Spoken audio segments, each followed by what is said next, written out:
যেন মায়ের কানেই যায়নি। মা ছুটে এসে আমাকে ধরে।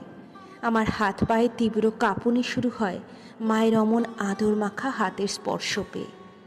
মা উৎকণ্ঠা নিয়ে বলে ওঠে, কিরে মনি, জ্বর নাকি তোর? আয়, ভেতরে আয়। আমাদের একতলা বাড়ি, চারিদিকে বাগান আর গাছপালা। গাছপালা না বলে ওগুলোকে ঝোপ বলাই ভালো। পরিষ্কার করার কেউ নেই তাই।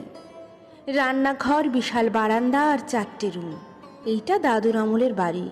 এই শহরে এমন জায়গায় এমন বাড়ি সবার কাছে অদ্ভুত লাগে। আশেপাশে সব বড় বড় আকাশ ছোঁয়া বাড়ি। বাবা চিরকালই সন্তানদের শাসনে রাখার বিশ্বাসী। মা স্টিলের থালায় ধোয়া ওঠা বাঁধাকপি ভাজি আর সবে ফুলে উঠেছিল এমন একটা রুটি তাওয়া থেকে খানিকটা খাবলে নামিয়ে ছিঁড়ে আমার মুখে তুলে দিল। আমার শুকিয়ে যাওয়া ঠোঁট যেন গরম রুটির ভাপে